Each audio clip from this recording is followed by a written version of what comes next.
காலை வணக்கம். நான் உங்கள் பயாலஜி சிம்பிளிஃபைட் செய்யன். உங்களுக்கு அனைவருக்கும் என்னுடைய இனிய தீபாவளி நல்வாழ்த்துக்களை கூறிக்கொள்வதில் மிக்க மகிழ்ச்சி கொள்கிறேன்.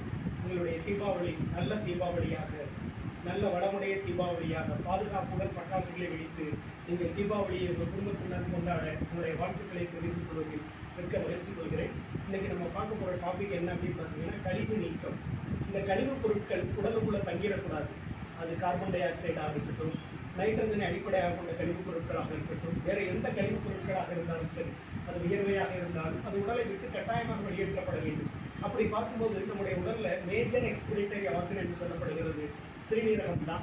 இந்த சிறுநீரகமானது எப்படிப்பட்ட கழிவுப் பொருட்களை வெளியேற்றுகிறது அப்படின்னு பார்த்தீங்கன்னா, நைட்ரஜனை அடிப்படையாக கொண்ட கழிவுப் பொருட்கள், அவை அமோனியா, யூரியா, யூரிக் அமிலம் என்று சொல்லப்படுகின்ற இவை தான் நைட்ரஜனை அடிப்படையாக கொண்ட கழிவுப் பொருட்களாக கருதப்படுகிறது.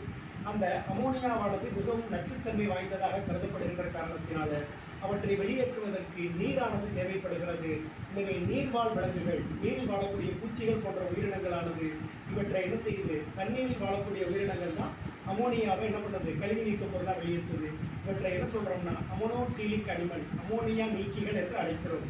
அதை தொடர்ந்து வரக்கூடிய யூரிக் அமில நீக்கிகள், அதாவது யூரிக்கோடீலிக் அமிலங்கள் என்று சொல்லப்படுகின்ற அவை அழைக்கப்படுகிறது.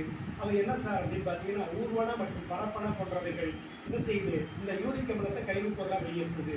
அதை தொடர்ந்து வருகின்ற பாலூட்டிகள் போன்றவையெல்லாம் பார்த்தீங்கன்னா யூரியாவை கழிவு நீக்க பொருளாக வெளியேற்றுது. இவையெல்லாம் இதில் வருது அப்படின்னு பார்த்தீங்கன்னா யூரியோடீலிக் அனிமல், அதாவது யூரியா நீக்கிகள் என்று அழைக்கப்படுகிறது.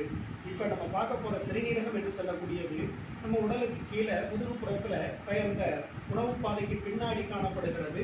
அப்படி காணப்படக்கூடிய இதில் பார்த்தீங்கன்னா இடது பக்க சிறுநீரகத்தை காட்டிலும் வலது பக்க சிறுநீரகமானது சற்று கீழ் இறங்கி காணப்படுகிறது.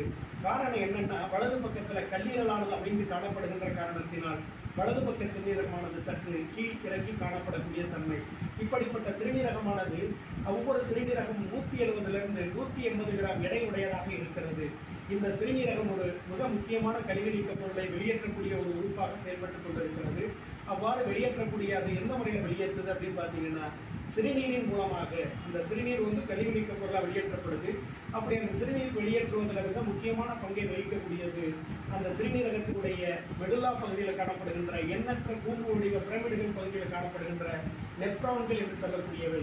இந்த நெப்ரான்களினுடைய அமைப்பை பார்க்கும்போது பௌமானியன் கிண்ணம் என்று சொல்லக்கூடியதும், அந்த கிளாமருலஸ் என்று சொல்லக்கூடிய உட்செல்லு மற்றும் வெளிச்செல்லக்கூடிய தமிழிகளினுடைய தொகுப்பை உடைய இந்த இரண்டும் சேர்ந்த அமைப்பிற்கு பெயர் தான் மால்பீஜியன் கிண்ணம் என்று சொல்லப்படுகிறது. அதை தொடர்ந்து வருகின்ற அண்மை சுருண்ட பகுதி, அது சுருண்டு காணப்படுகின்ற காரணத்தினால், அருகையில் காணப்படுகின்ற காரணத்தினால் அது அண்மை சுருண்ட பகுதி என்று அழைக்கப்படுகிறது. அதற்கடுத்து ஹென்லேயினுடைய வளைவு, அதாவது கீழிறங்கு குழல் மேலேறும் குழல் என்று சொல்லப்படுகின்ற இரண்டு குழல்களும் ஹென்லியினுடைய குழல் லீப்பு என்று அழைக்கப்படுகிறது. அதற்கடுத்து வரக்கூடிய சேய்மை சுருண்ட குழல், இந்த சேய்மை சுருண்ட குழலானது சேகரிக்கும் குழலில் போய் முடிவடையுது. இது எல்லாம் ஒன்று சேர்ந்து சிறுநீரை உடலுக்கு வெளியேற்றக்கூடிய பணியை செய்யுது. இந்த சிறுநீர் உருவாதல் என்பது 3 நிலைகளின் மூலமாக நடைபெறுகிறது. அவை முதலில் வடிகட்டுதல், கிளாமருலஸில் வடிகட்டுதல், அடுத்து தேர்வு செய்து மீண்டும் உறிஞ்சப்படுதல், 3வது குழல்களில் சுரத்தல். அது என்ன சார் வடிகட்டப்படக்கூடிய நிகழ்ச்சி? கிளாமருலஸ் பகுதியில் உட்செல்லக்கூடிய தமனி சற்று அகலமாக காணப்படுகிறது, வெளிச்செல்லக்கூடிய தமனி சற்று குறுகி காணப்படுகிறது. அதனால் உடல் அந்த சிறுநீரகத்துக்குள்ளே வரக்கூடிய இரத்தத்தினுடைய அளவு அதிகமாகவும் வெளிச்செல்லக்கூடிய இரத்தத்தினுடைய அளவு கம்மியாக இருக்கின்ற காரணத்தினால அந்த இடத்துல ஏற்படக்கூடிய அழுத்த வேறுபாட்டின் காரணமாக அது என்ன செய்யப்படுது, அங்கே வடிகட்டப்படுகிறது. அவ்வாறு வடிகட்டப்படுகின்ற அந்த வடிதிரவத்தின் பேர் தான் கிளாமருலஸ் வடிதிரவம் என்று பெயர். இந்த கிளாமருலஸ் வடிதிரவம் ஒரு 24 மணி நேரத்தில் எவ்வளவு சார் உருவாகுதுன்னா 170 to 180 லிட்டர் வரைக்கும் உருவாகுது. சார் 170 to 180 லிட்டர் எப்படி சார் உருவாகுது? ஆனால் வெளியேற்றப்படுகின்ற சிறுநீரோட அளவு 1.5 to 2 லிட்டர் தான்.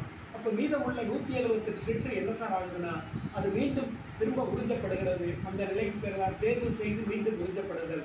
அதாவது அண்மை சுருண்ட பகுதி, எல்லை வளைவினுடைய இறங்கு குழல் மற்றும் ஏறு குழல், சேய்மை சுருண்ட பகுதி போன்ற பல்வேறு பகுதிகளில் இது தேவையான பொருட்கள் எல்லாம் மீண்டும் உறிஞ்சப்படுகிறது. அவ்வாறு உறிஞ்சப்பட்ட பிறகு கடைசி நிலையான குழல்களில் சுரத்தல், சில தப்பி வந்துவிட்ட பொருட்கள், சில முக்கியமான கழிவுப் பொருட்கள் எல்லாம் என்ன செய்யுது, குழல் பகுதிகளில் மறுபடி சுரந்து அவை சிறுநீரோடு சேர்ந்து அவை வெளியேற்றப்படுகிறது.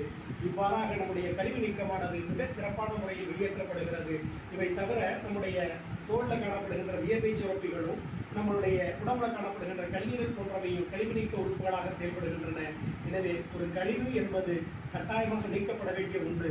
நம்முடைய மனதில் இருக்கக்கூடிய அழுக்குகளை நீக்கி ஒரு நல்ல மனிதர்களாக நம்ம வாழ எல்லாம் வல்ல ஏக இறைவனை பிரார்த்தித்து இந்த வீடியோ பற்றி உங்களுடைய கமெண்ட்களையும் லைக்கையும் பதிவு பண்ணுவதோடு இந்த சேனலை சப்ஸ்கிரைப் பண்ணி உங்களுடைய அடுத்த டாப்பிக்கோட நாளைக்கு சந்திக்குமாறு உங்களை அன்போடு கேட்டுக்கிறேன்.